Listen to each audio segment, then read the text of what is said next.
I'll start again. So the Crime and Disorder Act in 1998 set a statutory duties for a number of agencies, which I'll go into in a moment, to work in partnership with the aim of tackling crime and disorder across the country. That ultimately led to the creation of community safety partnerships. They're done in different ways around the country, but essentially the community safety partnership for the Waverley area is known as the Safer Waverley Partnership. And I am the executive as chair of that group and was nominated. I've been doing the role now for just under 2 years, taking over from Councillor Denis when he left the role in a very good position, Councillor Denis, I have to say, contrary to what you've just said. So who are the statutory partners then? So Surrey Police, well, I'm a superintendent with Surrey Police. It's actually quite unusual for a community safety partnership to be chaired by the police. It's something that what I see across the county and across the country is often it's chaired by chief executives, members of the council, so we're quite unusual in that aspect. And also our deputy chair is from health, which again is slightly unusual.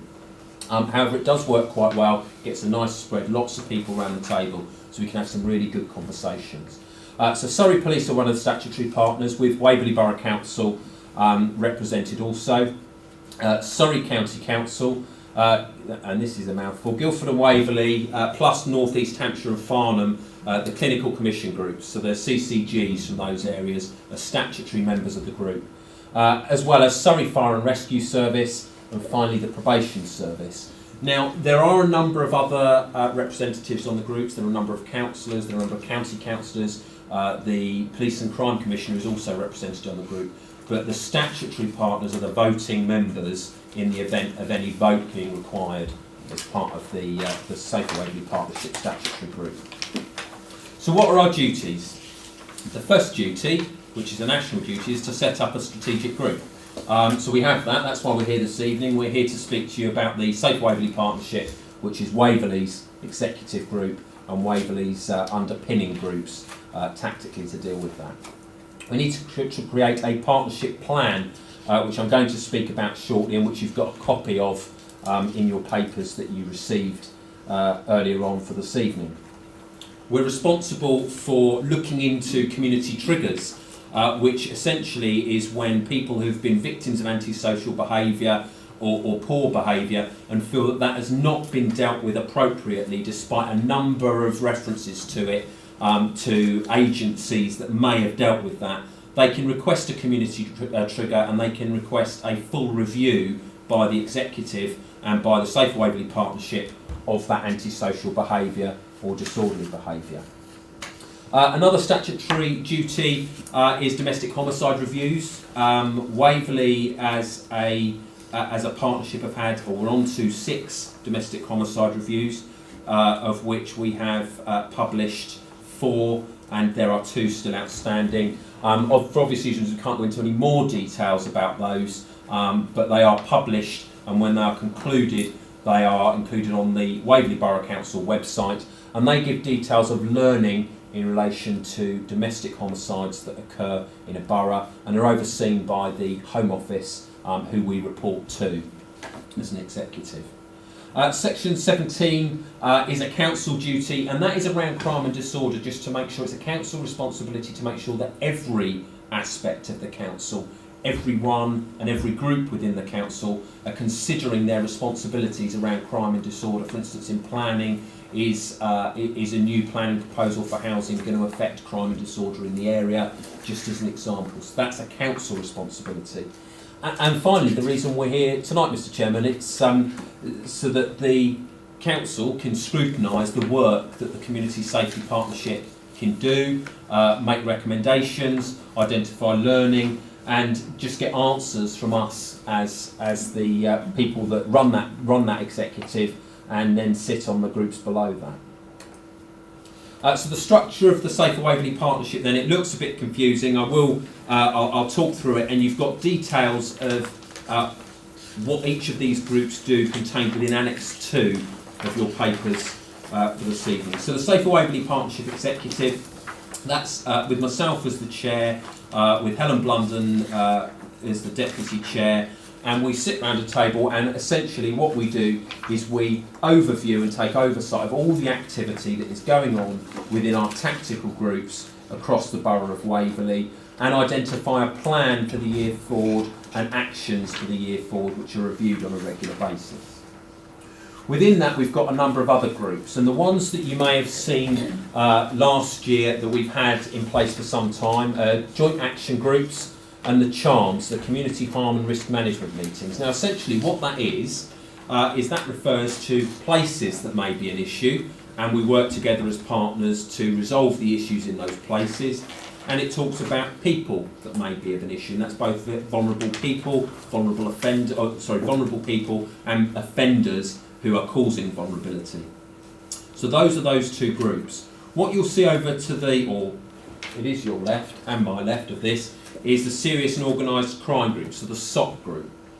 So what was identified, and Waverley were a trailblazer in this, what was identified is that although we were targeting localised issues such as ASB, low-level disorder, we weren't always targeting the real issues behind that. So your modern-day slavery, your exploitation of children, both criminal and sexual, your organised crime groups. So Waverley set up, and I believe it was the first in the county, the Serious and Organised Crime Group, which runs alongside the Joint Action Group, and that really focuses on those things that matter to the public, the things that might go unseen, such as modern-day slavery, might go unseen, such as child criminal exploitation and sexual exploitation, but are absolutely a part of life in Waverley. And we have seen a number of organised crime groups that have been tackled in partnership by the partnership, using everyone's powers across the partnership to get the best result. We've talked about community triggers, so I won't go into any more detail than that, other than to say there is a review panel that sits below that. And then coming from the Joint Action Group, you've got two aspects, the task and finish groups, where we've got a specific problem, and there is a specific problem which Andrew will talk about later on, which is our case study for this evening, which has been as a result of a task and finish group. Not done yet, not dealt with fully yet, but we're well on the way and getting some good results from that. And finally, the Joint Enforcement Initiative, which is part of the Waverley Borough Council. So you may have heard the Police and Crime Commission talk about the JET teams. That is essentially a similar role, a similar function to the JET teams.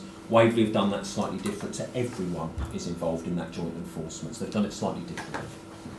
And then we've talked again about domestic homicide reviews, and each domestic homicide review has a domestic homicide review panel that sits together from each of the agencies to get all the information for an independent chair to oversee and review. So there's more to this than is actually on these 3 points, but essentially the main priorities for Safe Waverley Partnership for 2019-2020 were to focus on threat, harm, risk and vulnerability. Absolutely key. As I've spoken around with the SOC JAGs, there are a number of vulnerable people, there are a number of cuckooed people, there are OCGs, organised crime groups, acting in Waverley. There are victims in Waverley who need our support. So that was our first target, to identify that and then take actions to try and prevent that and respond to it where it was already occurring. To identify and tackle crime and antisocial behaviour, hotspot locations, and most importantly, perpetrators. Because locations are one thing, if you've got perpetrators, they will cause problems potentially wherever they are. So therefore, if you deal with those either through education or enforcement, then you can deal with the problem. And finally then, to improve engagement with the public to help make local communities stronger. Now that's really important. In the days of social media, it's really important that we know what the public want. In actual fact, we've put some additional priorities onto our action plan just this year as a result of social media feedback and a result of a survey that was done by the community safety team around local issues. Now, what I said at the beginning is that doesn't, and in actual fact it doesn't cover everything. Annex 1 of your papers shows the full action plan with a progress report on it, and you're able to read that at your leisure. But essentially all of those areas that we look at within the action plan either focus around one of those 3 issues, or they've been identified by the public as a local issue. So what I'm going to do now is I'll just hand over to Andrew, who's going to talk through the more tactical elements of what comes from the Safer Waverley Partnership, and then go into a case study, which I hope will be useful to bring it all together for you. Thank you, Graham. Yes, so we have the JAG and the CHARM, the Joint Action Group, and the Community Harm and Risk Management meeting. I always find it amusing that it's CHARM. We do not deal with charming people at CHARM. So during the previous year, to CHARM, there have been 12 perpetrators and 8 victims nominated to CHARM. And the way CHARM works is, I call it gathered wisdom.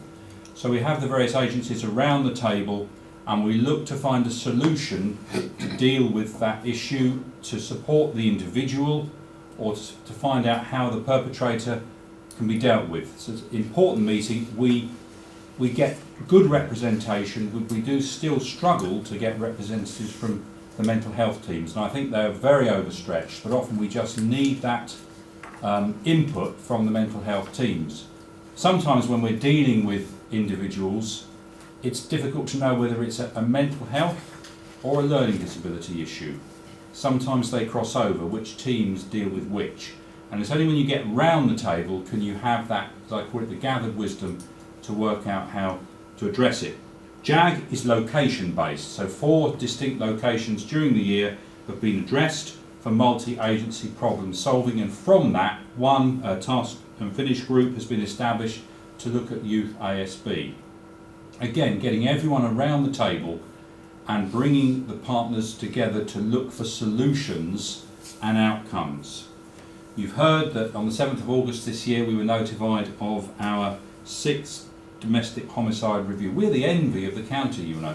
I mean, Guildford haven't had any since the legislation came in, and we're on our 6th. And what we do have now is a very knowledgeable team with Katie Webb, the Community Services Manager, supported by Claire Arnold, but with our expert on DHRs is Katrina, and she spends that particular time looking at and researching all the work that needs to be done around the DHRs. Has to be meticulous, has to be detailed, has to be accurate, has to respond quickly. And then environmental visual audits and crime prevention assessments. So problem locations. Recently in one of our villages there was a full EVA undertaken in partnership with the parish council, looking at particular things that can contribute to crime and ASB in the area. For example, a bus stop. You wouldn't think an innocent thing like a bus stop can contribute to crime, but by golly it can. And it can be a place where perpetrators will gather, young people will gather and do all sorts of things that they shouldn't. So it's going around trying to identify those and then mitigate them to prevent crime and ASB. Mentioned the task and finish groups, issues that need more focus, more discussion than is possible at the wider joint action group. Again, key agencies, key officers, sometimes local members as well, the town, the parish, the county, getting together. It's about partnership. Not one agency can solve these issues on their own, and it's about bringing people together. Awareness raising. National, local awareness weeks, for example, the Domestic Abuse Awareness Week, ASB Awareness Week, so that the public and everybody is aware of what's going on and distributing that information among staff at the council as well as in the public. Road shows, very interesting. Last year the partnership undertook 4 road shows in the 4 major areas of the borough, and interestingly what bothered people most wasn't knife crime, wasn't serious organised crime, speeding, inconsiderate parking. They were the ASB issues that concern the public the most. In one sense that's great if it's only that, and so you have to go out and engage people, and then that's a two-way conversation with the public. Road user awareness day is very important that schools get to know what happens on the roads. Hopefully that will, it's been a bit less this year, hopefully more next year, working with the schools. And then a radio campaign with Eagle Radio, just to create those clips that promote the things that are important in the community.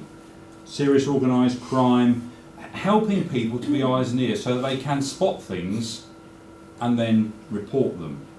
So the partnership has been busy during the year, and as Graham said, just a bit of a case study as we come to the end and then look at the challenges. So, very important word that Graham used. You've got to concentrate on the perpetrators. So I want you to imagine a group of primarily young people causing antisocial behaviour, causing myself and housing officers issues, and then a local focus group in terms of housing development complaining to us what is going on. The first thing we did was say you must report this under 101. They were saying, oh, the police aren't coming, the police aren't here. Report it under 101, because the more the public report, the more the police are aware and can dispatch officers and deploy officers to deal with it. And that's the very important thing, that we get, first of all, the public to report these things. And then you get the increased police patrols. The locations, and this has moved around, have been nominated to the JAG. So a particular location where the agencies will work together to find a solution. Particular groups of young people are meeting. In this instance, one of the issues at the beginning was the bus stop. It was actually a new bus stop, and causing all sorts of problems with broken glass and antisocial behaviour going on right outside the windows of residents that had recently moved in. And then this group moved to another location, which is where we're currently working to resolve the situation. And JAG agreed that a task and finish group be set up to address that in terms of youth ASB. And that group contained Waverley officers, housing officers, leisure, environmental enforcement, British Transport Police, because there are issues surrounding the local railway station, a faith organisation who focus on youth, local councillors, and the Surrey County Council targeted youth services, who I have to say, when they come to Charm, bring an absolutely crucial kind of information and understanding, knowledge and wisdom to that group. And so the task and finish group then agreed a formal consultation with young people around suitable youth provision, better communication, what action agencies have taken, and how the public can report their concerns. You see, this is an ongoing situation involving all the agencies to deal with the situation. And then those individuals nominated to the Charm group. And then we begin to look at each individual, what interaction they've had with the police, with the targeted youth services, again to try and support them into work, into understanding the implications of their actions going forward. And all of that baseline data is collected from the police, British Transport Police, the youth services, and trying to work towards that outcome. Now, this is ongoing. It's a real example. Obviously, I can't express where and who, but it's like riding a bicycle. You don't just stop. Until such time as we can stop youth ASB entirely, and particularly around this group, then we have to carry on working on this. But what has been good has been the partnership working, bringing people together and working out how we resolve this problem, how we deal with the perpetrators, and how we support those who are victims of ASB. That's how it's been working. I'm very happy to answer questions on that in a moment. The challenges we have, as with any service, is diminished funding reserves, limited staff resources. Eve and Katrina do a phenomenally good job as one ASB officer divided into two, but they're one ASB officer. And we always think, well, there's not enough police, and Graham has to deploy his officers where he thinks fit, and that there isn't enough resources. We've got the DHRs, number 6. They are very hungry in terms of resources. We've got the first panel meeting to be set up in January, and we'll be working through that. Organisational reforms, county council, all these things that are happening, the cost-cutting exercises, having to juggle all that all the time. Emerging issues, hate crime, begging and rough sleepers. We've spoken about serious organised crime, we've spoken about cuckooing, the county lines. Who would have thought lovely green Waverley? It's alive and well in Waverley, and we've got an issue with begging and rough sleepers. Not as big as Guildford. We went to look at what Guildford were doing, and they have set up a group specifically to deal with the increasing number of rough sleepers that they are getting in their borough. Again, it's multi-agency. We have a meeting on December the 5th to create something similar for Waverley that will bolt onto Charm, because the individuals that you'll see that are rough sleeping may well not be homeless, may well have been offered accommodation and support, may well be beggars that are run from syndicates as part of serious organised crime, as part of modern slavery. So we need a proper policy and working group to deal with that, and that will be something that we'll bring back to this committee when we've formulated it. That's a very real challenge for us. It's not big at the moment, but there are some real issues coming up, and one particular one that we're dealing with at the moment. Social media, I think, sort of, Graham, you might say something about the blessing and curse of social media. Yeah, absolutely, and I speak both from the point of view as the executive chair and from a policing point of view. Social media is integral to everything we do now. Everything our young people do, everything our communities do.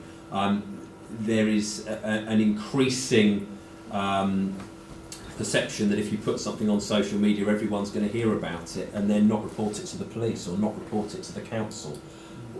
That's really, really challenging for us, because if we don't know, and as you alluded to, if we don't know about something, as either the police, the council, any of the agencies that are involved in the executive, we can't deal with it. So we're really challenging ourselves to work with social media, understand it better, and make sure that we get the best opportunities to identify what the problems are.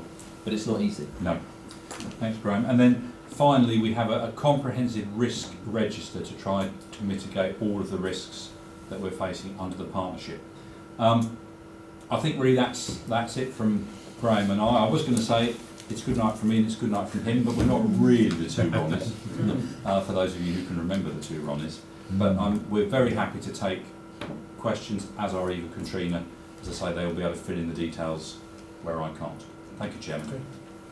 So, some comments, if I might. As perhaps only Eve actually knows, some 20 years ago, when the Act was passed, the first Community Safety Executive comprised three authorities: Waverley, represented by Christine Poynter, the then Chief Executive, Police, represented by Mark Rowley, who was then the Area Commander, and myself as the County Council representative. And the thing I just wanted to offer a few reflections on how we started and where I think we might have got to. Absolutely delighted to see that we still have a JAG, and although you now call it CHARM, we used to call it CAG, yes, as a Community Incident Action Group. Yeah. But you can even remember the meeting when Mark and I met and we thrashed this up. Mark wanted a really hard, action-orientated thing, and I wanted something more community-focused, and we ended up where we did. But I'm really delighted to see that it has stood the test of time. What I think has improved is that there's been some expansion on that, because I think in those days the JAG was just simply about bringing people together to deal with what I call the hard crime issues. The CAG, or CHARM, sorry, it's always going to be a CAG to me, seems to have retained its original purpose, which is to focus on those individuals. And you would have loved to have been at that very first meeting. There were so many light bulb moments in which agencies were asked to bring the names of people, you know, whether it was education, police, most concerning them, and it was certainly the case that for virtually all of the people whose names were brought to that meeting, the other agency said, "Oh, I didn't know they were involved with the police as well," or "I didn't know, you know, that they were already engaged That's still with happening you." now. And I'm sure it is, yeah. But it was a fantastic way of then trying to agree. I can remember one particular case, sorry, I'm reminiscing a bit, but I won't take too long, of one individual who was clearly seen as a perpetrator and a real heart by the police, and a victim by social care, education and others, because they had information the police didn't have about how the person was being manipulated. Anyway, what I think has improved is that there's clearly been some development of that JAG focus and so on, and you've got a lot more groups and things working around this. The thing that seems to have disappeared, that I think I'm a little bit disappointed about, is we always based our annual plan on a properly stratified survey of people within the area, so that when we actually drew up that plan, we were very aware that what we were actually addressing in that plan were the things that the people in the community had told us were most important to them. Now, the one thing that hit us every year when we did those sort of surveys was the issue about fear of crime. There was always a much higher fear of crime than there was actual crime in the Waverley area. And I'm sure as professionals you still recognise that, but I haven't in a sense seen that reflected in the plan. And we seem to have now 3 very, very high level objectives under which I think you could slot almost anything that anyone might conceivably be interested in, whereas what we used to have were things which were much more focused on so we would have one on burglary, and we might have, because that's what people were telling us was of most concern to them at that time. Now, we were obviously in a better position than you were. We had more money. I don't think there's any doubt about that. And we still had Eve, and I don't know how she's worn so well. The rest of us have sort of deteriorated over those 20 years. But and clearly, I do understand the struggles and things you have. But I do want to say something which links in, and this will be my last point, about the fear of crime and what I might call the hotspots, which you have referred to. And I'd like to give an example as well. I represent Charterhouse Ward in Godalming, which is right adjacent to the Farncombe area, and I'm sure you will be absolutely aware that there is really huge concern in the area about the level of antisocial behaviour. I've lived in the area for about 40 years, and I've seen outbreaks over all those, and it's almost certainly the worst I've seen. And people in my community have not been impacted too much right at the moment, but their fear of being so is the one major issue that they talk about. And what I'm not seeing, I went to the public meeting and David Munro talked about the various things that the police could try locally, and Paul Fellows got up and said we're going to look at this, and Trinity Trust, who I've got a lot of respect for, talked about what they were going to do and so on. But if you came into my community today, nobody has got a clue about how that problem is. All right, a few went to the biggest public meeting I've ever seen in the area, came to that meeting, but nobody really has a clue about what is actually being done to address the problem. I know some of the issues, you can't identify individuals till you've got the evidence, but it goes back to me to that lack of recognition of the need to address fear of crime in our communities, as well as, and I understand the priority there, as well as the real crime that is taking place. And I think I've said enough for the moment. I've got 1 or 2 issues on 1 or 2 other bits and pieces that I might come back to if we've got time. I go along with a lot of what Councillor Cosso has said. I wonder if we could work out a way that we could give more information to the public.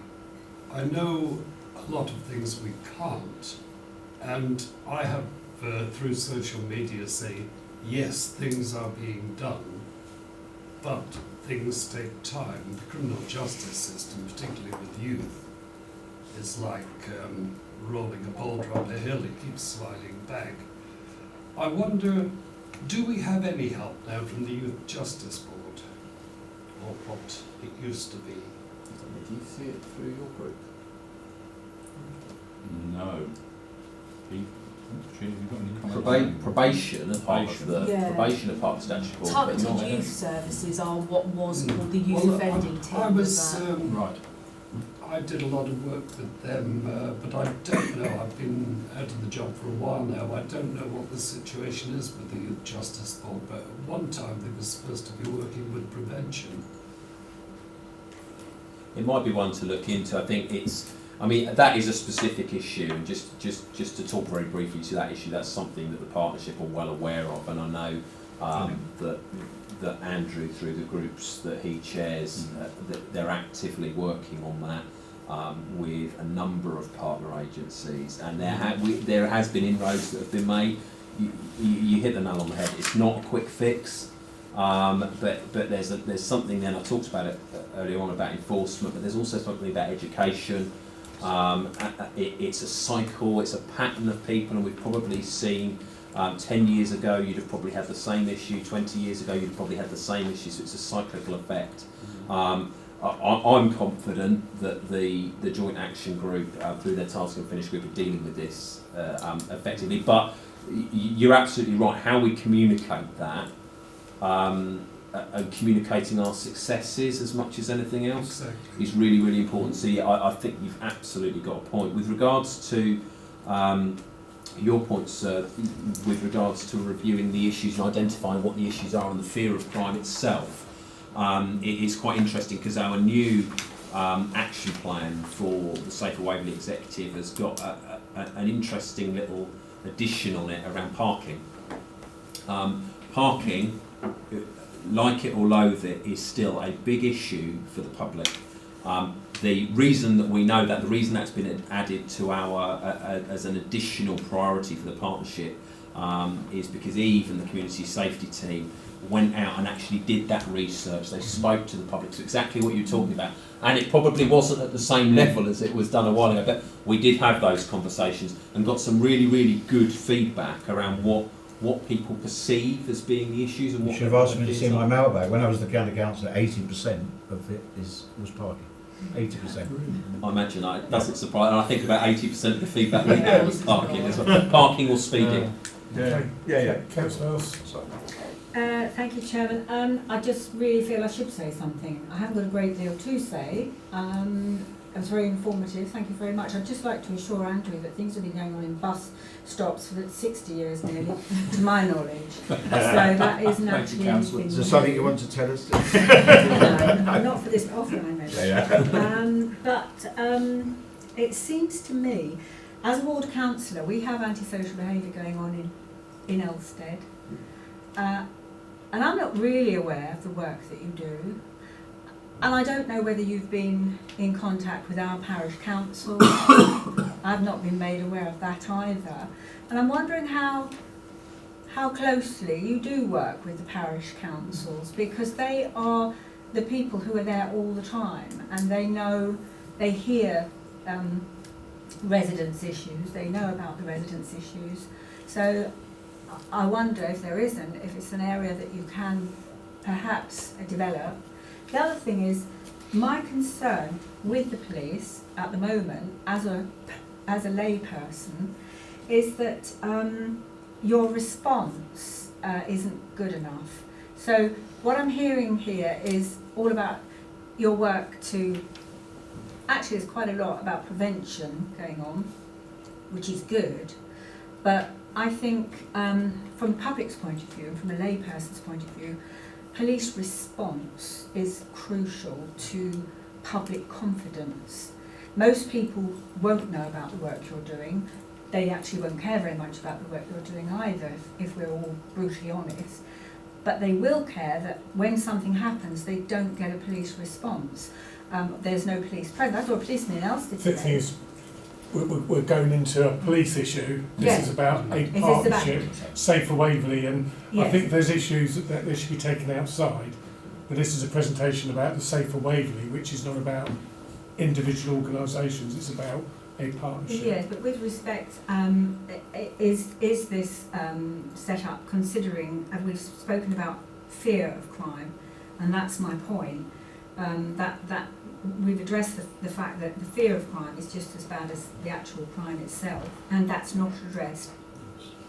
I think it's certainly something. I think taking I'm here on behalf of the executive now. To take off that hat for a second, put on my policing hat. It's something we're aware of. It's something we're targeted on. It's something we are very clear on expectations around. So it's something that we can deal with and are dealing with actively.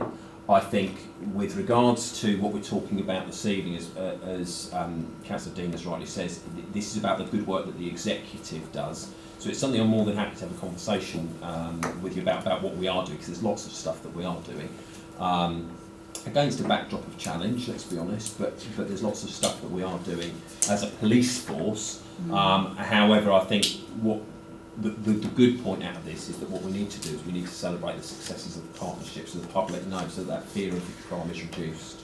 Well, if I may just come back, then in that case, then that is something that I agree with my colleagues here. You've absolutely got to publicise the work that you're doing, and if you could consider working with the parish councils more, you will identify a lot more issues that you probably don't want to know about. One of the questions I was going to raise, or points I was going to raise, was about the towns and parishes meeting. Because, okay, so you've given a description of JAG and CHARM and everything else. So there's probably now 4 people in the council who understand that, but there's going to be a large number of councillors who have no idea what your work is. So I wondered whether the towns and parishes, wherever there's an opportunity, we have all the clerks there to give something about what community safety is about. Yes. But the other alternative, if that's not possible, is probably something for Katrina and Eve really, is what we call the old 60-second briefing sheet, where literally a 1-page document about what you do, what the meeting is. So if a councillor has an issue, they can actually at least We've actually drafted something ready to go out for, in light of all the new councillors, but I just think it's something. That's already. Then we're looking at further councillor training, perhaps in the new year. I just because I think there's so many who actually don't understand what the actual role of the partnership is, rather than the individual organisations, and it's actually the partnership bit is what we've got the responsibility to scrutinise and to review. So I'll leave that with you as you've already thought of that, but I think that's a huge issue of some education to others in the council. I think would be really, really good. I think, Chairman, if I just say in terms of parish council, and I take exactly what our Councillor Al said, recent JAG, we did a lot of work with Milford Parish Council on the environmental visual audits, so we will and can work with parish councils. I think the point about doing a presentation at the towns and parishes meeting is something that I've wanted to do in terms of safeguarding, serious organised crime, a lot of things that I think the whole body of our members need to know about. And so I completely take that on board, and I think we'll try to do that in the new year. Well, we will do it in the new year. And I know some of the Sergeant Sutherland has come to a meeting recently at a parish. I know they've started to go back into parish meetings, but she covers 11 meetings, you know, every month, so she can't go to every single one. But it was good that they went to, I think, Mr. Snow was there as well, is it? The PCSO. So that's a really good sign.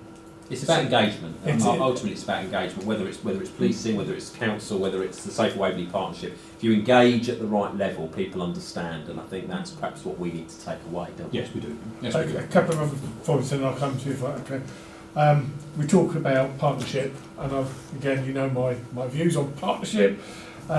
Looking at the action plan, Surrey Police, Waverley Community, WBC Community, CHARM, Surrey Police. Don't really seem to see any other partners taking the lead. So I think if you can feed back to your next meeting, there's I think an expectation that there is true partnership and ownership. So not saying we want to see the document change, but I would like to see them with their names against some of those actions. So you've got true partnership. Just I have a couple of issues. Obviously, I'm fully aware of domestic homicides, an absolute huge amount of work. You cannot imagine, you know, one can write people off for 6 months at a time. Clearly, we go through the recommendations, and I know Surrey County Council. I don't know if it's still Gordon Faulkner. There's a Surrey Domestic Homicide Review Oversight Group which pulls all the recommendations from all the domestic homicide reviews in Surrey. Right. Well, I'm probably more confident in our ability. So my question really is: are we confident that Surrey County Council are looking at the recommendations? Well, we're actually looking at them at every executive meeting, so they're all followed up at every meeting. And what that group is now set up to do, and actually it's from largely feedback from Katrina and Helen, who's the deputy chair of this group, is the idea of the oversight group in the county now is to make sure we're not duplicating those actions, because the chances are if you've got an action from a domestic homicide in Waverley, you may have that same action in Reigate or in Epsom or in Spelthorne, wherever that may be. So it's to make sure we're not duplicating. And those mistakes aren't being made, or the lessons are being learned. Well, that's my concern. Again. So that's what that group is setting out to pick up. We share all our recommendations with each one. I'm sometimes this coordination from Surrey County Council doesn't quite coordinate around 11 It boroughs. has and improved in the last year, you'll be pleased to know. good, because that was a concern, Yeah. that we have a definite, it's actually preventable because of... So, what is the plan then for next year's, or the next lot of actions and priorities? Are we going to go through the same process again that you did, going out to people, obviously where you've come with the sort of speeding and antisocial driving? Is that the way that you can continue to do this now? So what we decided earlier on in the year, and he chip in if I'm wrong, is to do a rolling review of the actions. So actions are put on and taken off as they no longer become a problem. Now some of them, vulnerability is always going to be there, but some of them they might become an issue, might be identified by the public, might be identified by the police, by the council, by fire. It goes on as a priority, as an action within that group, but it may be able to be dealt with really, really quickly and really effectively through partnership working, at which point it can come off. So that is although there will be an annual plan, that will be a rolling review, which we'll review in every meeting. We'll put stuff on, take stuff off as necessary. We've not actually spoken about whether or not we're going to go out into the public again and ask those questions, but the early indications are that works. That's what the public want to see, and it feeds back into that communication and that fear of crime piece. So I see no reason why And I think your plan's a lot more appropriate, because in the old days it was, we're going to reduce burglary by 5%.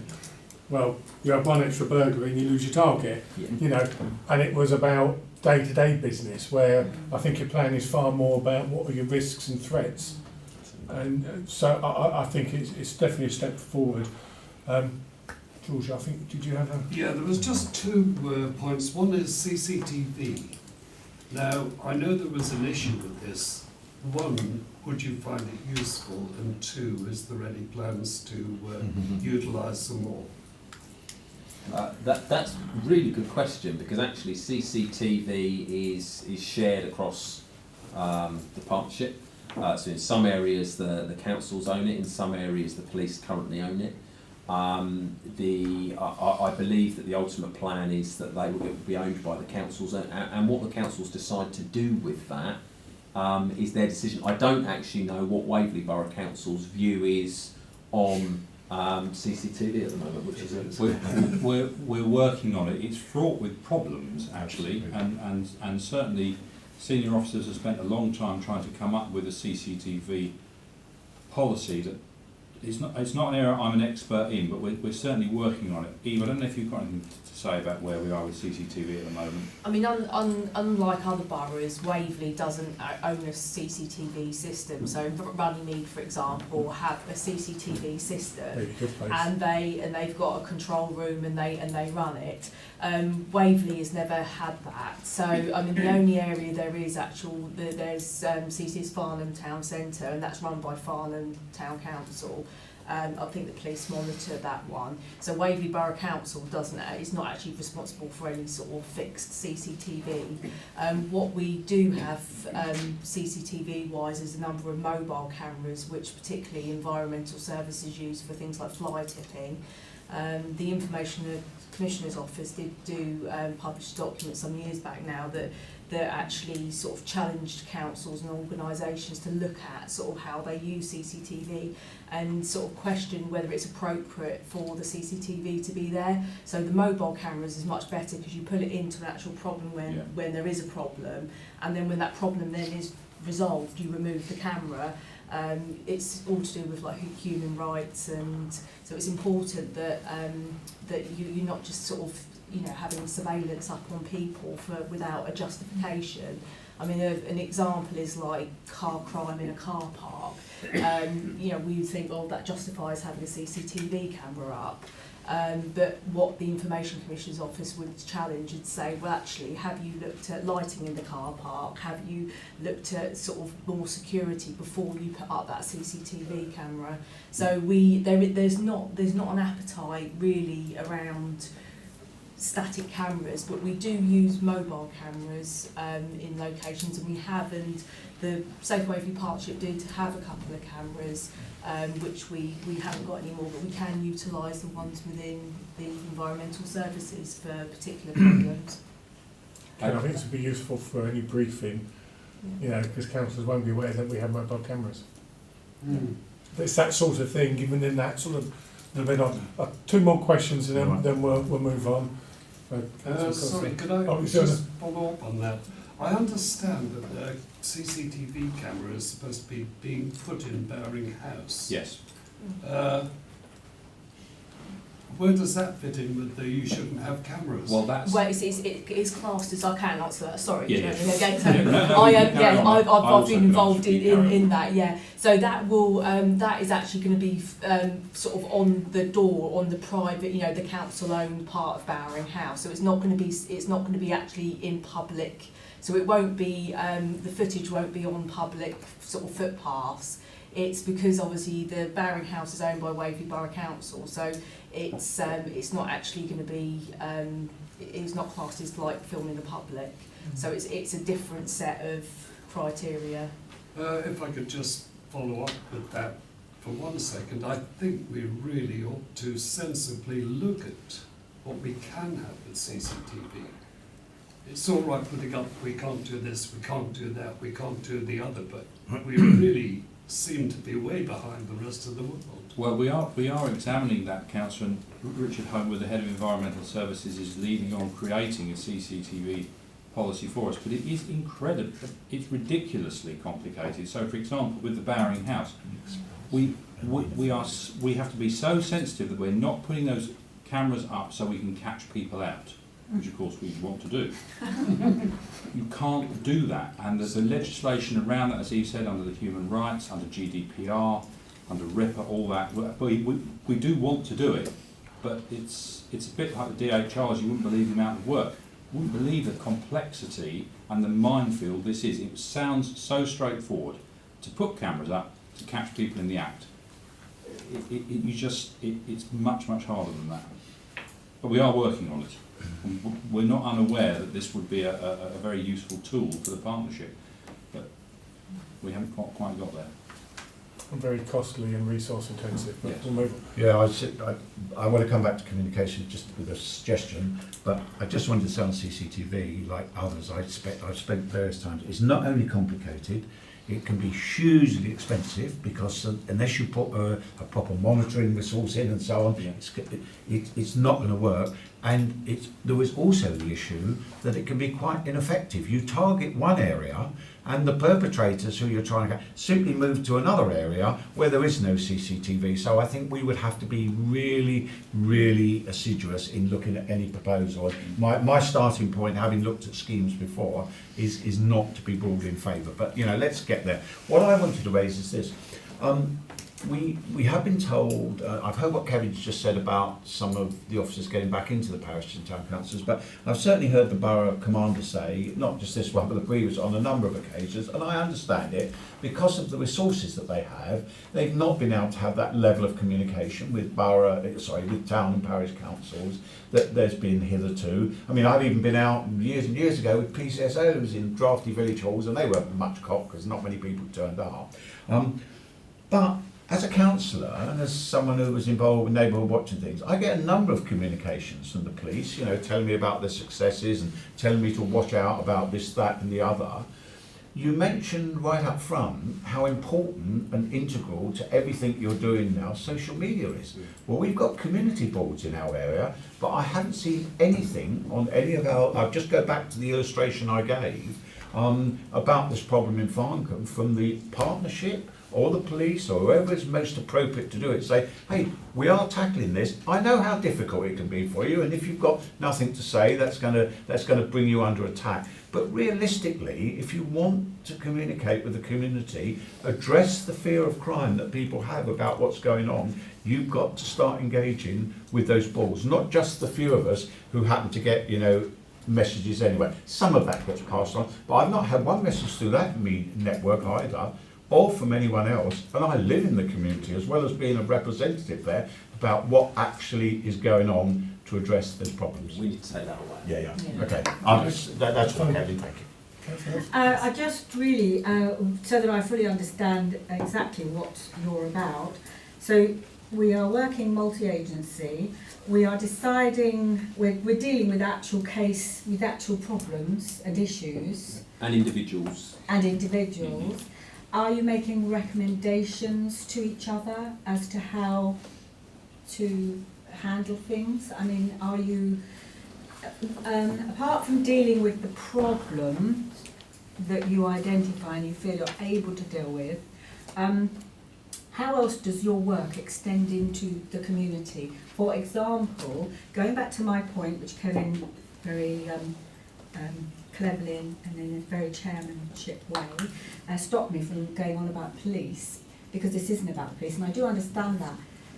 But if it's being decided, you're having this chat and you're all putting your tuppence worth in, does anybody ever say, well, really, we know we've got an issue there, so can we have a higher police presence here? Or can we have a higher... That's the whole purpose of it. Yeah. Pardon? That's what happens. Well, that's what I was saying earlier on, when I said I saw a policeman in Elston and thought something really dreadful must be kicking off because we never see one. And that was what I was going to say. So that is what you're there for. That's fine. I understand that now, and that's good. It's about the way I liken it, and I worked in Guildford, or doing what Andrew does now for a long while. What I liken it to is pooling the skills of all the different agencies, because fire service have got different powers to police, to council, to whoever. So it's pooling those skills and using those skills in the right way together to get the effect that you wanted. And that might be more police, it might be fire service going into a block of houses and doing some work. So it's about using all of those skills in a combined way. And this is what you talk about, and this is what what may be an outcome from your conversation. Exactly that. Because what you might have, and we've had it before, where you have a lot of antisocial behaviour, but it's actually more violence, intimidation. So you might have the council who looks at the council properties and breaches and everything else. And I can think of a particular one where the police actually led on the investigation to convict all the people. So sometimes a partnership is lots of people. Sometimes it could be one organisation, but with everybody else putting their intelligence in. And it's coming out of this one body. That's the important thing, and everybody knows what everybody else is doing. And I think another good example, Councillor House, really is around the Charm, which I chair about the individuals. We have officers from our tenancy and estates team. So quite a lot of those people that come to Charm are the children of or are council tenants. And so therefore you can then, because we have to manage the property, the tenancy, sometimes there's closure orders, etc. We need the police, we need the youth intervention services come around so that we can get a satisfactory outcome for that particular issue that we have in housing. So again, it has to be a partnership. It's not just the T&E officer, it has to be the police officer and the youth intervention or whatever. So I wasn't meaning to pick on the police. No, that's fine. I'm sure you've had worse than that. Today, I imagine.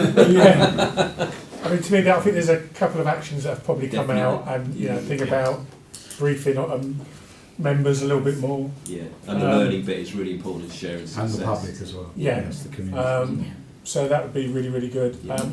Graham, thank you as always for the presentation, and thank you for everybody who did the scenarios, because I thought it'd be quite good to actually try and talk through one rather than just talk about different structures.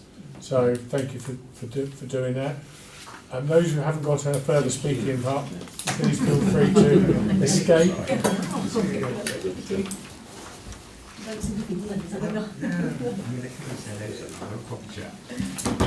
See ya.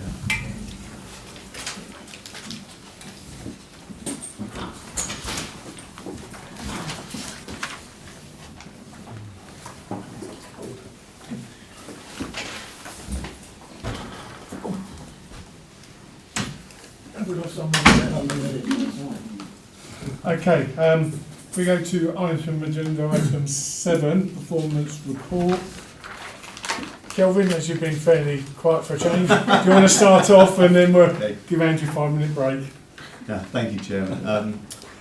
I'll do a quick summary, and obviously I'm here to answer questions afterwards. But it's been a strong performance this quarter from the commercial team. I think the key element and achievement I'd like to really emphasise is the successful mobilisation of the ground maintenance contract, Continental Landscape. So that's really gone, touch wood, extremely smoothly since they started on the 1st of November. What I'd just like to remind Council of, quality is embedded within the new contract. The ambition really is to improve standards of service for our residents ongoing throughout the contract. So just to remind members that to this end we're currently carrying out surveys across the borough to talk to our residents to understand how they view the ground maintenance service as it is at the moment, and that will allow us to benchmark the standard as it is now, and hopefully, well, it will allow us to manage and then sort of monitor performance as we go through the new contract. But I can't thank the team enough for the good work they've done on that and how smoothly it's gone. As my summary shows, we've also had some other really positive outputs throughout this quarter. It's always pleasing to see really good attendance at things like our Explorer, sort of family orienteering and our skate events. You know, different groups were reaching within the borough. Some really good attendance at those events, as well as seeing the Leisure Centre's health and prevention work programme really well attended, be that for the older people or through our sort of prevention work that we're doing. So that's been some other key areas that I've been really pleased about. And that's not to mention, and I always talk about it, but the care line and Waverley training services, I think, again, it's been a really good quarter for them, supporting some of those residents that really need our support, and they've done that really well this quarter. Generally, the KPIs are all on target, which is pleasing to see. I'll come on to the sort of building control data in a moment. Some small service plan outstanding items, only 3% I think it was. Generally around our Frensham funding, we're still not been successful with our Frensham hub, unfortunately, and was unsuccessful this quarter with another funding application. So that's one of the areas that's still one of the teams working on to try and get some funding for that scheme. We've got a slight remodelling of the procurement for the Leisure Centre contracts, and that's really around confirming the business cases for each of those. We're sort of re-evaluating Cranley Leisure Centre, which is the main sort of area, but we're seeing some positive progress that hopefully I can report next quarter. But that's sort of put us a little bit off track. And the last one was building control and the agile working. So we've just implemented a new desktop system. Saying just, it's been sort of 6 months now, and we're just finalising sort of to get it working properly internally before we can launch the agile working. It would be foolish of us to launch sort of a mobile building control system when we haven't really got the desktop service really working appropriately. That's something that we're really working hard on with the developer as we go forward. And just to summarise, we missed a few sort of complaints this quarter, but what I am pleased to say is all of my complaints were dealt with effectively. It just meant there was a couple, 2 or 3, that we needed to meet people face to face that delayed the final sort of sign off dates, but I was pleased with how it was dealt with. We've got a small adverse financial position, which is the same as last quarter. This generally is around how we're absorbing the Gostry rental as part of the Memorial Hall performance. It's more of an accounting issue than anything else. And then all in all, I hope you all agree, but it's a good, strong performance for the quarter for the commercial team. Thank you, Chair. I suppose one question is on the lottery bid. Now that's have we got a plan B?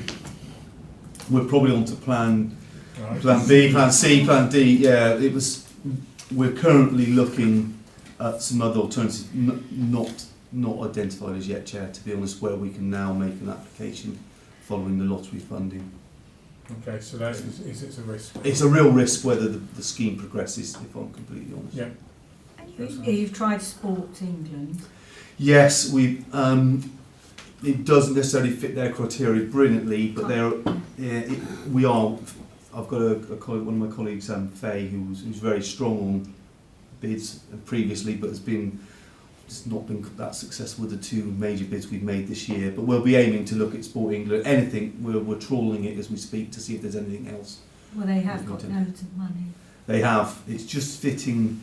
It's You've it's got just to make it fit that their criteria. Yes, and it's much more of a biodiversity, a sort of a countryside scheme. It's difficult to fit. Walking. Yeah.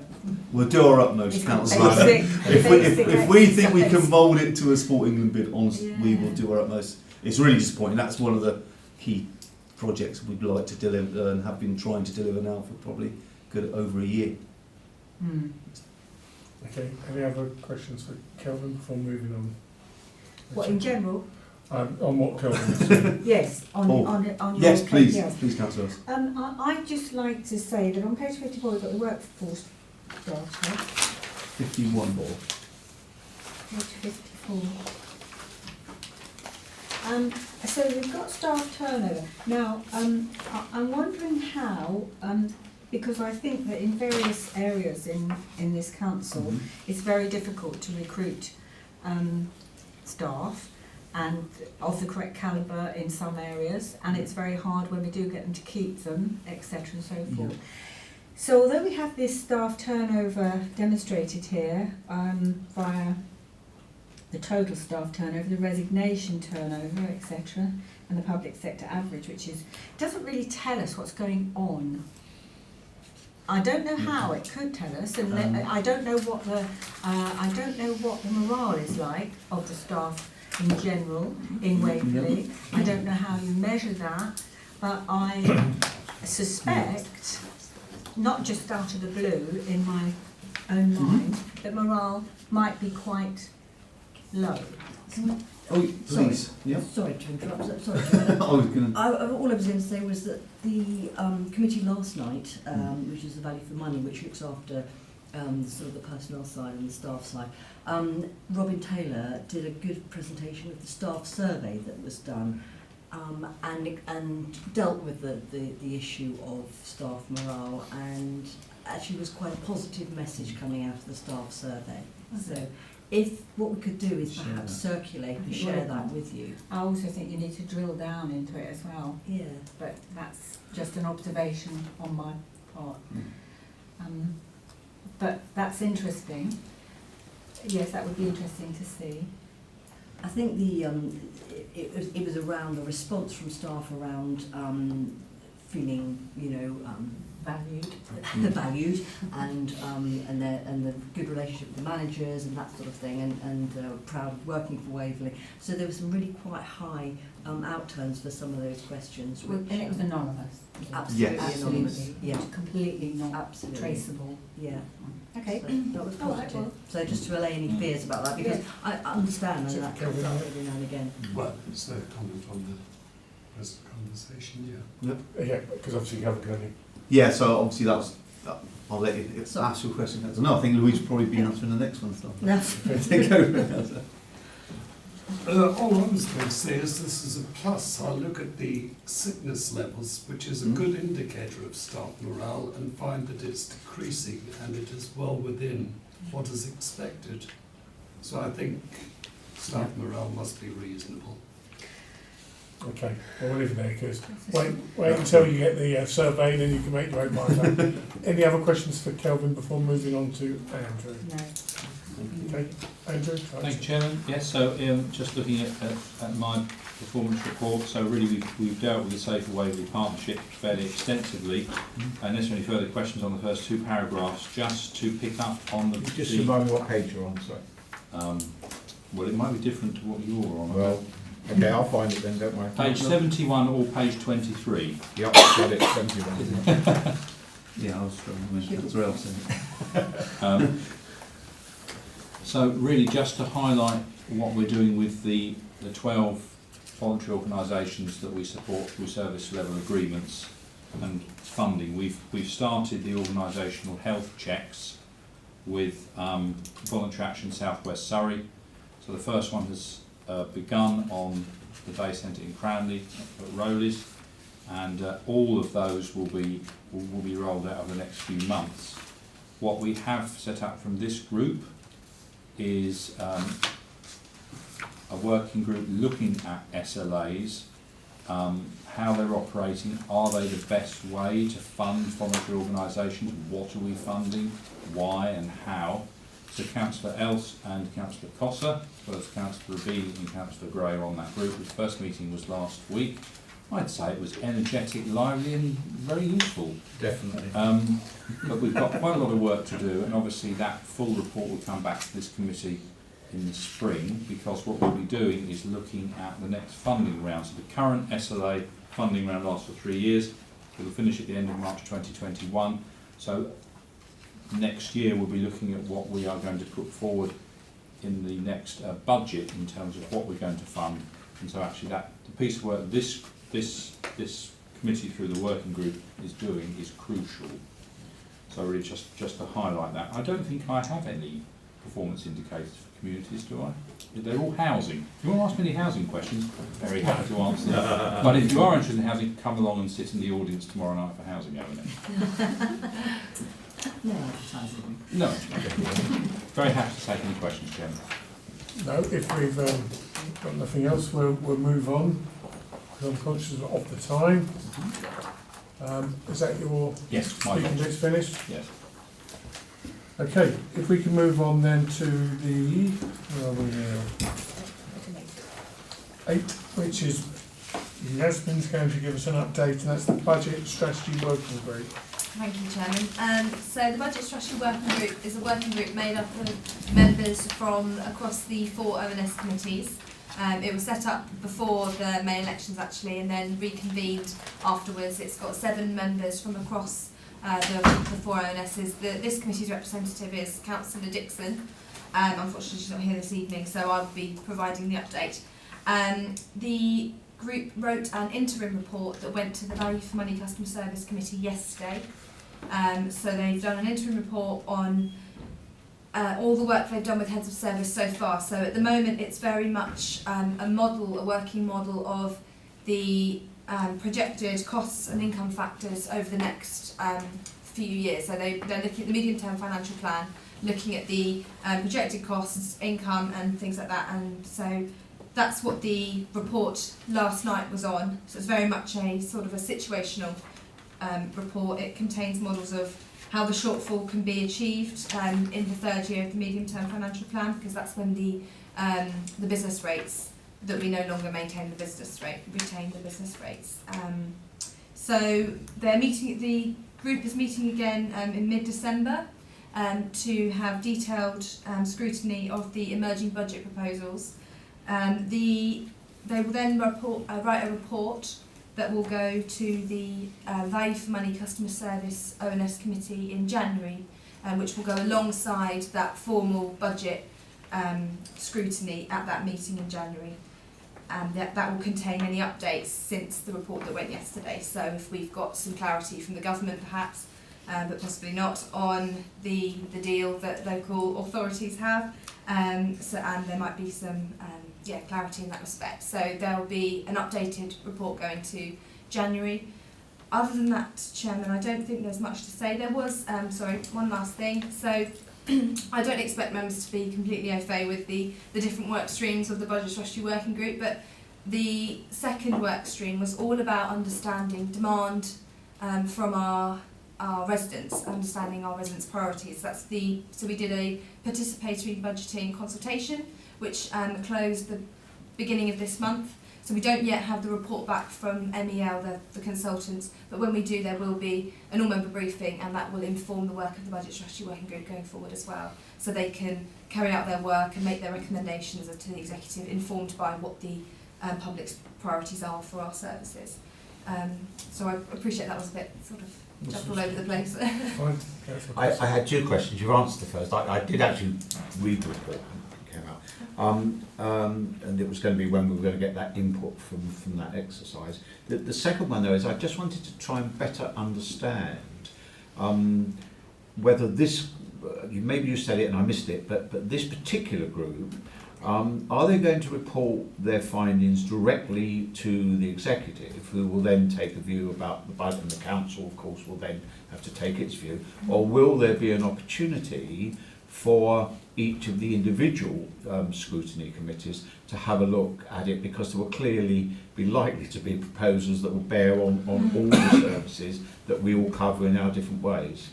Thank you. I think it's reasonable for this committee to ask for, when that final report does come, or a report containing those sorts of recommendations that will affect the remit of this committee or those issues and services, I think it's reasonable to request the group, and I think they would be very happy to do that. I mean, it's obviously a cross M&S piece of work that eventually, I think that will probably most likely be in the spring of next year. They'll probably bring something a bit more concrete, those recommendations. The group is the But parent that won't committee. impact the budget decisions for this. They will those, This year. but it's also about the medium-term financial plan. Yes, so I understand that. So they will have ultimate sort of recommendations that will hopefully inform medium-term financial So sorry, to plan. clarify, I was just trying to, I guess the answer would be, and I think that's what you've given me, that in terms of this year's budget, there clearly is not the time and opportunity to do that, but in the medium term, what the work that they are doing will clearly come to the individual scrutiny committees to look at before it goes elsewhere. I think that's Yeah. reasonable Thank to you. expect. They will be owned by the parent committee, and then they will be going on to the executive. Yes. That's fine, thank you very much. Thank you, Kevin. Thank you for giving us that update. Unless there's no further questions, we'll move on to the cultural strategy. And I think Charlotte's going to give us an update. Just got a brief update really, but to give you plenty of time to ask any questions. So hopefully the report is fairly self-explanatory. We commissioned, and Councillor Els certainly joined me on this journey back in 2016. We commissioned a cultural strategy for the borough. It was something that we felt strategically had been missing, sometime before that, and that the time felt right with the local plan to try and underpin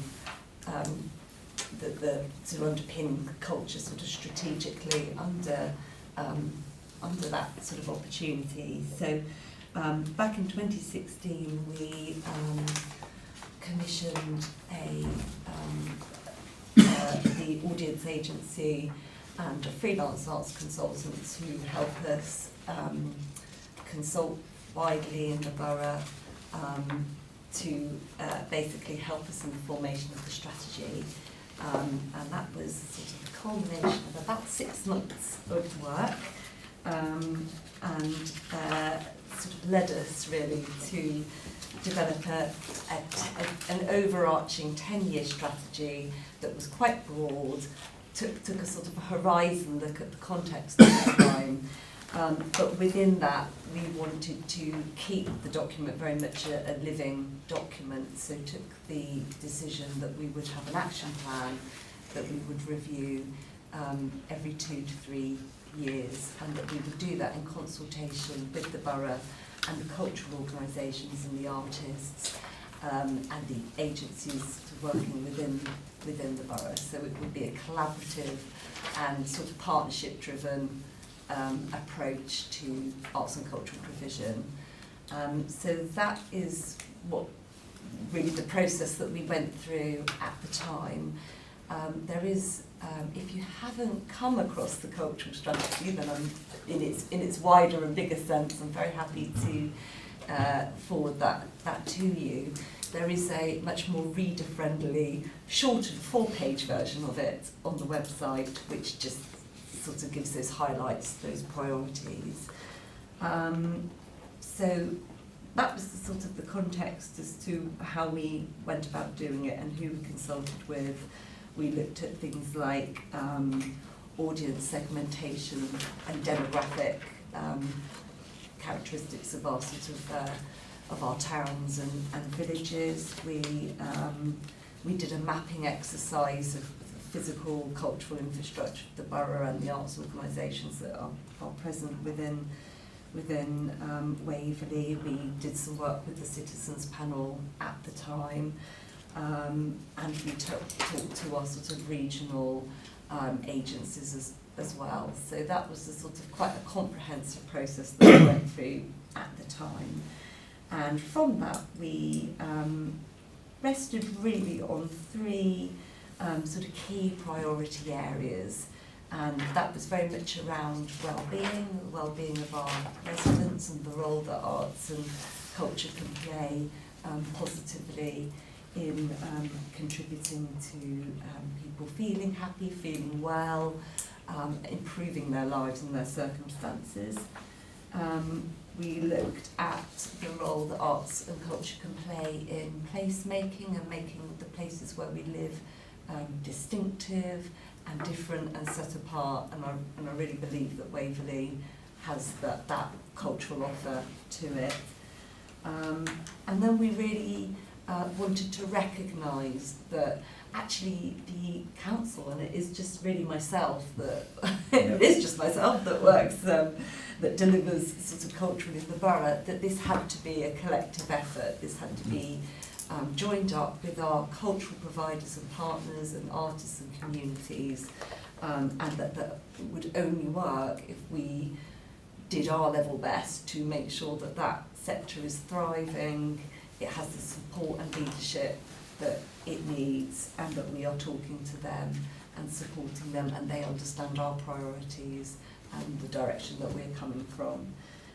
So the third priority was really around the assets that we have and the funding that we are collectively able to leverage, and really working with our partners. So it is the outputs and the delivery of the action plan is all attributed to the work that we do in partnership. Some of it is as a result of direct delivery, but it is all really delivered with the cultural sector in the borough. So that's sort of briefly a little bit about the actual cultural strategy and how we went about it. And what I'll talk, I suppose, briefly about some highlights. You have you can see the outputs of the action plan for yourselves, but I think the strengths really for us have been the continuing work and the strong relationship that we have with our two service level agreement organisations in the borough. And that's Cranley Arts Centre, delivering in the east of the borough, and Farnham Mortings, delivering across the borough. And a lot of the monitoring, we sit down and meet with them on a quarterly basis. We give them quite vigorous sort of monitoring, and they're very aware of what we are trying to achieve, as well as the council. So a lot of the output is attributed to sort of their hard work and working with us around sort of our needs. A lot of the other work I do is with a partnership called Arts Partnership Surrey, and that's a partnership with the districts and boroughs and the county council. Again, we look at what our shared priorities are as council arts development sort of bodies, and where we feel that we can have the greatest and most positive sort of impact. And the arts partnership really is another opportunity where we can pour our resources sort of centrally and leverage external funding, which we do quite successfully, so that we can deliver more basically for our communities. So there are a number of distinct projects that come through and are delivered in Waverley on the basis of that partnership working with other districts and boroughs. We continue to work with our museums and other cultural providers in the borough.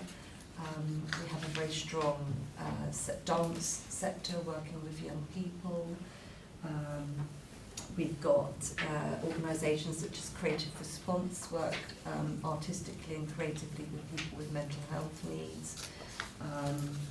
We've got all sorts of artists working, in freelance capacity that also help us sort of deliver, around our projects and sort of other opportunities. I think our relationship with the UCA, the University of Creative Arts in Farnham has definitely strengthened on the back of this, and we're looking at opportunities where we can support new graduates, help retain them within the borough, looking at things like our buildings and the assets that we have, where we can make them available for small creative businesses, so helping small creative businesses thrive in the borough, people, start-up companies, that sort of thing, you know, have affordable workspace. So that's an area that we're really sort of growing and looking into. And then other successes around things like placemaking.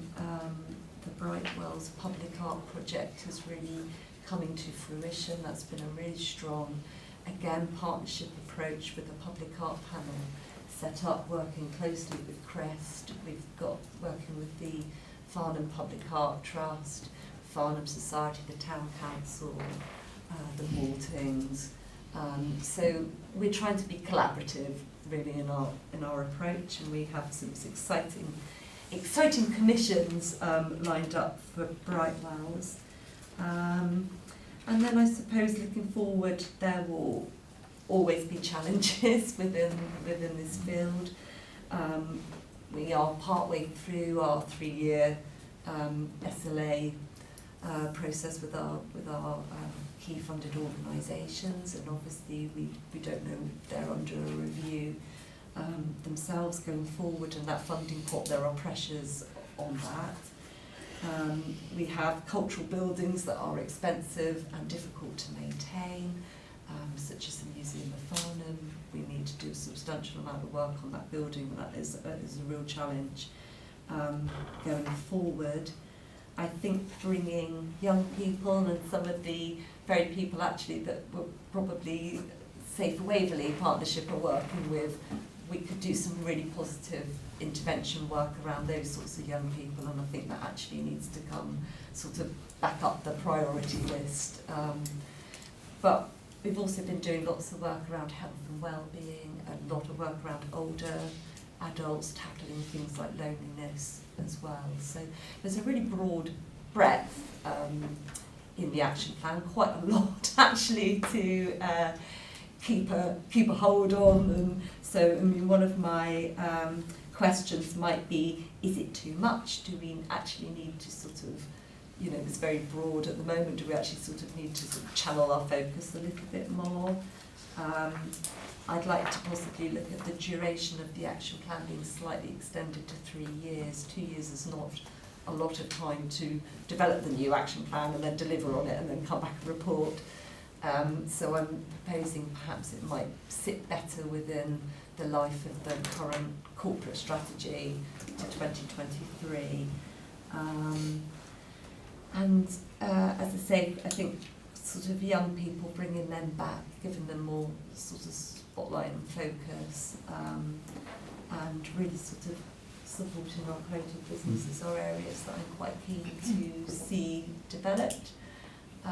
And also the council has changed sort of, you know, we have new parties, we've got a new corporate strategy, so really reflecting those changes. Obviously lots has happened, including debating Brexit and general elections and things since the strategy was sort of initiated back in 2016. So it's to have an opportunity to reflect on where we're at, both you know, locally and broader, to consult with the Arts Council to look at where their change of direction is heading, and to re-engage with the cultural sector and to refresh those priorities and actions, and to hopefully bring that back to you for review and comment in March or at an appropriate time. And I also should say to involve you in the consultation process as well. So the intention is to hold a stakeholder workshop, which we did first time round, and it worked very successfully and very effectively. And that's basically inviting I think we had about 35 different arts organisations that came to that meeting, borough-wide, so really good coverage from the borough. And if there are members of the council that would like to be a part of that process, then I would welcome that very much. So. Okay, before I pass it on to Councillor Cossington, I mean, I think with this sort of thing, you know, you've got to look further than just what's on this committee, that there may be people with a particular interest across the council, so we need to make sure that any invite extends past this committee. Councillor Cossington. 2 or 3 things, if I might, Chairman. First of all, I'd like to understand a little bit better the issues around the funding available for cultural works. I mean, inevitably, certainly as does any one of you, I recognise that there is pretty limited funding, but I haven't got a clear notion as to how much funding is made available by Waverley at the moment in its budget, and how much in addition to that you may feel you have been able to influence, lever in some way. So if you've got the data now, brilliant. If you haven't, I'd be grateful if you could send it to me and perhaps anyone else who wants it. The second point I wanted to raise is this. I had a look through the action plan, and absolutely don't want to be parochial about this, and I absolutely understand why, but it was completely littered with references to this happening at the Cranley Arts Centre, this happening at the Farnham Maltings, and to some extent a number of references to UCA. Now I understand that's where they are, and that's where the buildings, you know, but in the final analysis, you know, I am elected, I'm a Waverley councillor, but I'm elected by the people in my community, which happens to be Godalming, but it could be somewhere else, and I'm trying to read it and think, what is the cultural strategy doing in my community, in a sense? And I did pick up some sort of references to wider programmes, and it maybe that's part of the answer, but I think I would like you to just address for me what answer I give when I'm asked that sort of question by my own constituents and so on. And finally, the third question, and it relates to other things we talked about earlier today, is how far you work with and engage with our towns and parish councils, because I certainly know that within the town council, I mean, not only in terms of having taken over the museum, but public art has come up in one of the community projects I've raised, and we've been looking at that around the Farncombe area as part of the Farncombe initiative, and there have been a number of things that you sort of touched on in your presentation. I thought, oh, I wonder if there's been a discussion with the town and parish about that and what they're trying to achieve, because they clearly have some resource as well, not just financially, but in terms of community groups they are close to and through the councillors as well. So those were my three issues, Chair. Okay. Councillor Else, I think you had your finger where you... Thank you. Congratulations on a really wide-reaching presentation here. It's an amazing job you do, Charlotte. I know how hard it is, and I know how little you manage with. There used to be a health officer, or what was her name? I can't. Linda. Linda. Yes. And you seem to have incorporated her work, so you're doing that as well. And I've always thought that we should have whatever her title was. Yeah, health and wellbeing officer. A health and wellbeing officer. We should have one of those, and that was a bit of a bugbear for me when I had the portfolio, because this involves not only culture, it also involves a lot of direct health issues. So I really do feel that we should push for another officer, some more funding for this culture, because culture is so important, it's so preventative. Take your point that, but you know, if you look at all that, you've got in Godalming, you've got the Borough Hall, it happens to be in those 4 settlement areas that the big venues are. But I mean, on Sunday, I am going in Elsford, my village hall, to see Music of the Mountain. And so it's happening in the villages as well, and you might not be aware of it, but it is happening there. And I think that Charlotte extends herself, because there only is you, as widely as you can. But I mean, I am very happy with what I see here, and I would just like to ask you, on the health side of things, how do you engage with GPs? Are they engaging with you? Are they responsive? Because that's quite a large kind of ask, I think. And also, the other question I wanted to ask you was, could you just explain to me, we have Dementia Friendly, an alliance in Godalming, which is working. You've got to get, you see, I believe with your work, and tell me if I'm wrong, you've got to get the will out there of the people to work with. Yeah. And if the will's not there for you to work with, you can't invent it. You can go out there and encourage, which I know you do. But the Dementia Alliance in Godalming is something I think that we do encourage. But what is encourage venues to use self-assessments produced by Alzheimer's Society? Are they all supposed to be self-diagnosing? Do you know? Is that something you could get that? No, what is it? Sorry, which page is that? Is it on a? It's on page 107, milestones. But I just wondered about that, and I wondered, you know, how was it ever? Let me have a look. I don't want to put you on the spot. It's not really ever such an important question, but it's just something that I just wondered how we were getting involved with that. Do you want me to? Yeah, I'd just like to know. I'd be just interested. But apart from that, I think for me, you know, this is a brilliant report. Thank you.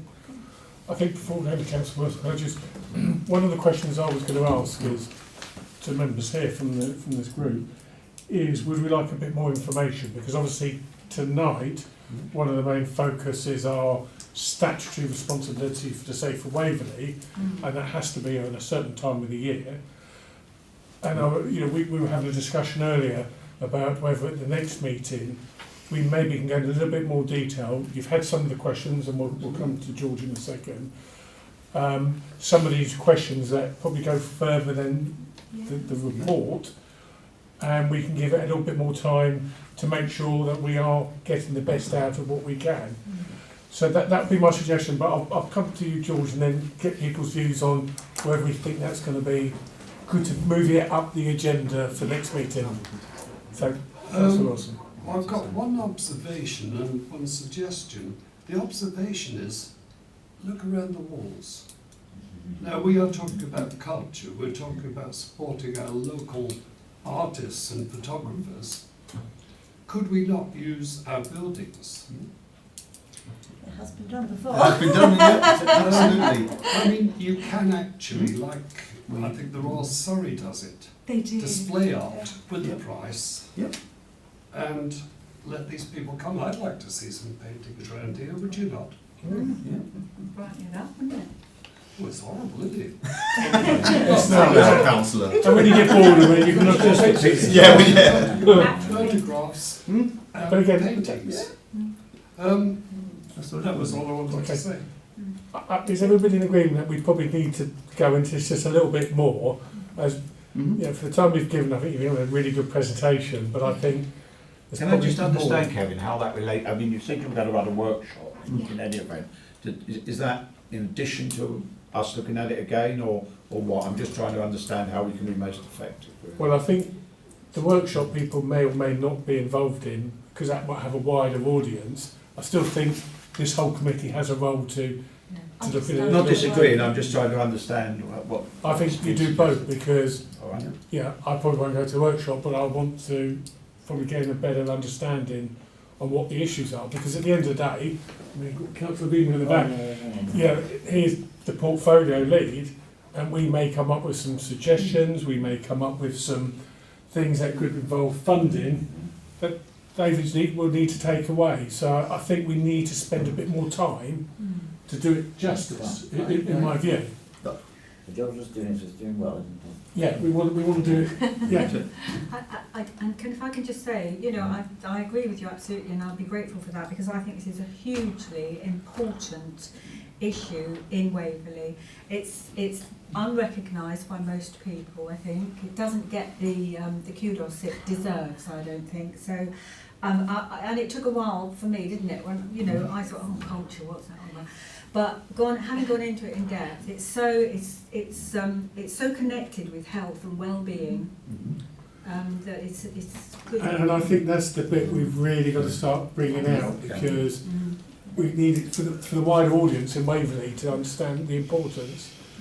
So if we can provisionally put you down Yeah. again, Yes, of course, yeah. and I know there's some really good questions you've put through, so I would ask that people put those questions between now and the next meeting, other issues, to make the meeting that little bit slicker, so you've got time to go and look at it, look at some options, look at some solutions.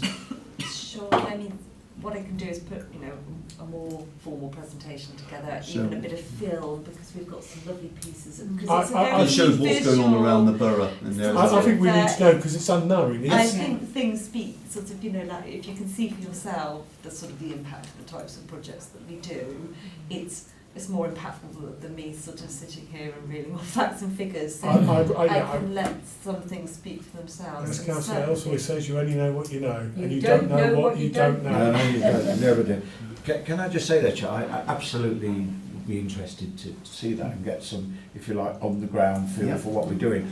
But I don't want us to lose sight of what to me are some quite key strategic issues. There are matters of choice in terms of finance and how much we as a public authority should devote to this compared to private provision. And I mean, I'm not going to say where I sit on some of those issues at the moment. I do have some views about them, but I just think it's important if we're going to do a review, we've got to have that strategic element as well. So some of those issues around the financing, what other organisations are doing, you know, what the Arts Council and other sectors may do, I think it's equally important to have that information as well as a feel for what we're actually doing. It's all difficult, because if we want something, somebody else has to lose out. So, you know, but I think we need that greater level of understanding, and I think the point that Councillor Else makes is really important, the impact on well-being.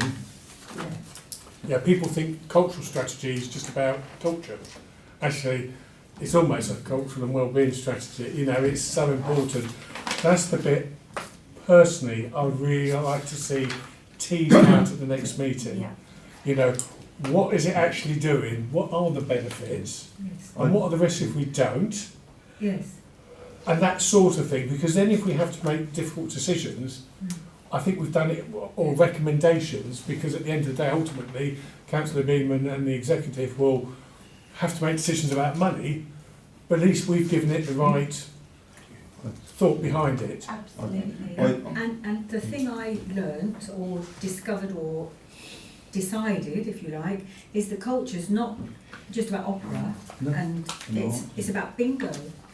It's about any activity that prevents isolation, that prevents loneliness, that I was just going to say, it's, you know, is stimulation of any kind. That's what culture is, and people, that does need to be, I think that word needs to be got out. I think we need to debate that, Jenny. I think that's a legitimate view to take, but it's not one I wholly share. I think there are issues that I think we ought to be giving greater priority to around loneliness, you know, dealing with people with dementia and stuff, and they don't necessarily have their solutions always just in something that might be covered by a cultural strategy. I think it has a part to play, but if we start to make that definition too broad, then I think we'll miss out on some of the other activity. I mean, we're starting to have the debate now on side. I think where we can feed in between now and January, January's meeting, I think that'd be really useful, because it's a subject we could spend the whole meeting on, and we've got an agenda, so we're going to have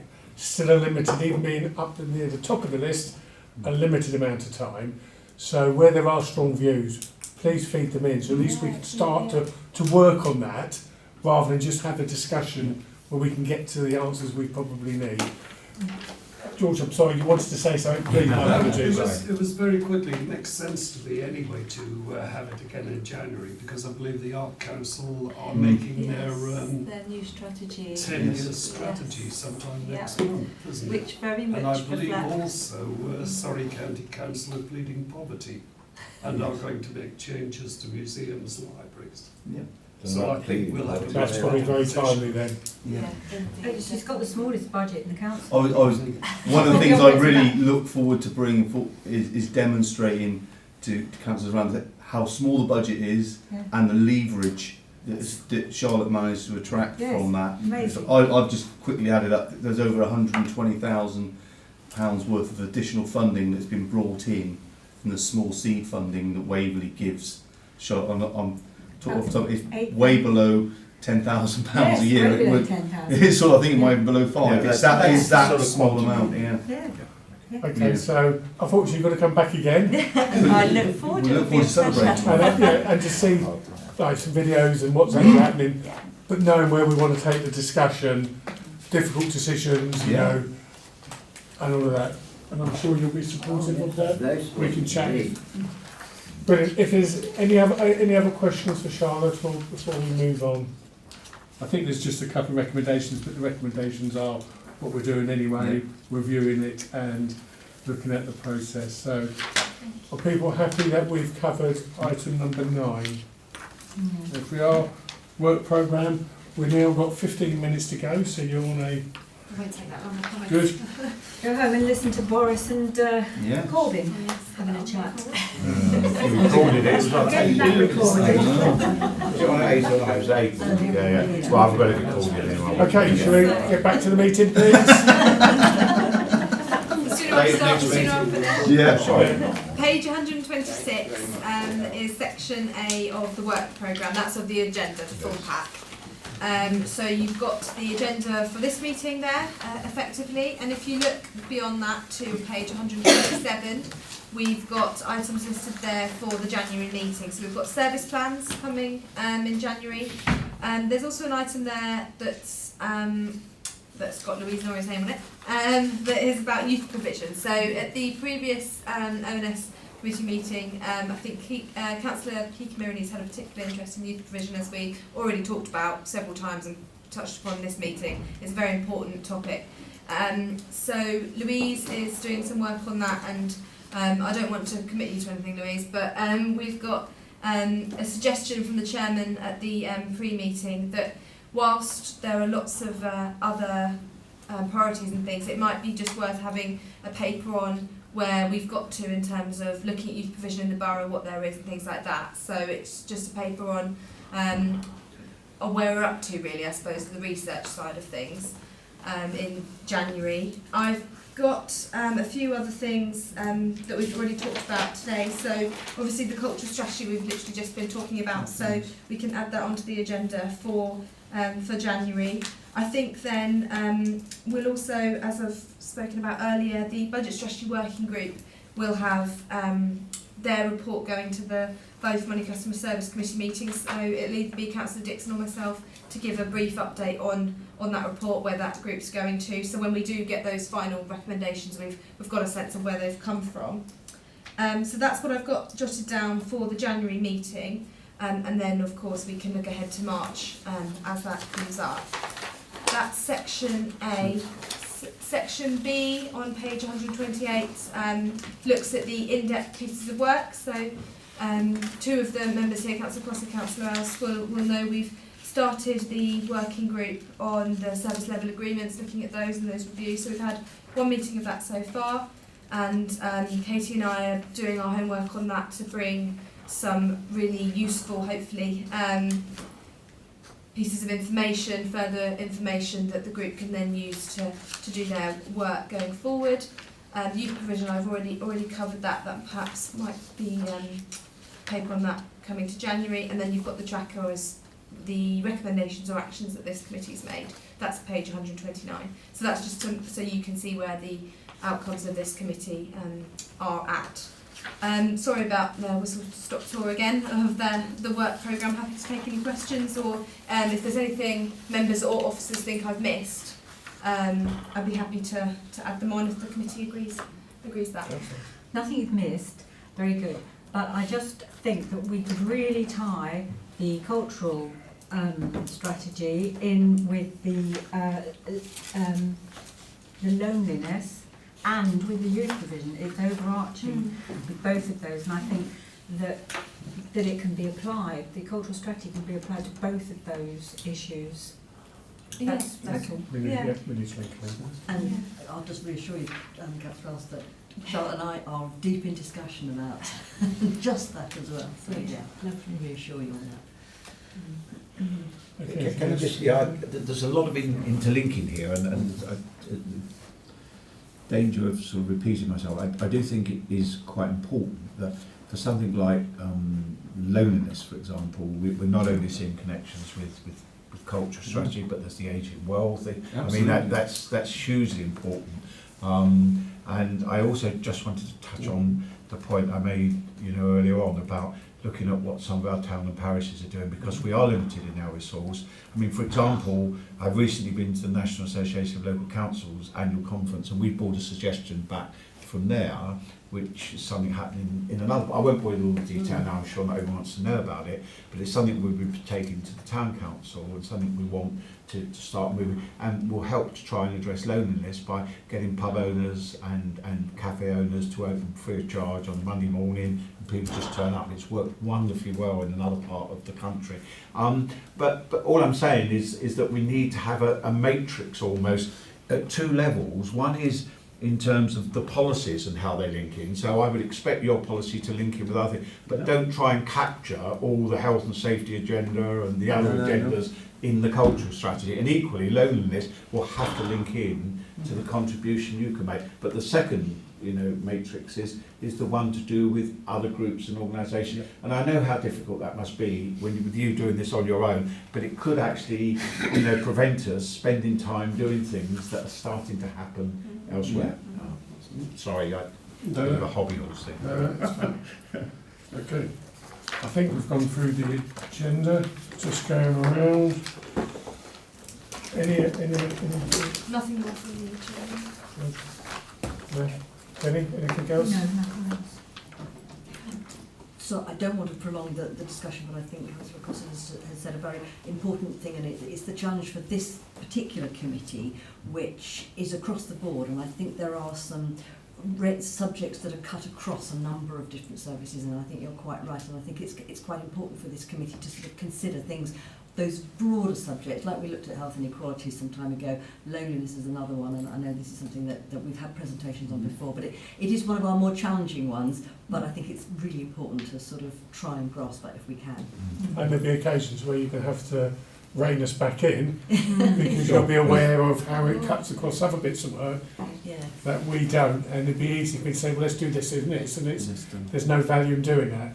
So I have no problems ever in people saying, actually, we don't need to be going down that road. So please don't feel you can't shout out. Kevin, anything else? Charlotte? No. Betty or David, anything else you want to raise or anything? I just say that I totally agree with you, Councillor Ellis. It's very true about the preventative nature of work. These factors. I was on a course the other day at Warwick, and in fact they were amazed that we were the only authorities that combine health, welfare and culture. Culture is generate tourism and that sort of thing, but in fact it's just a very important part of the whole country.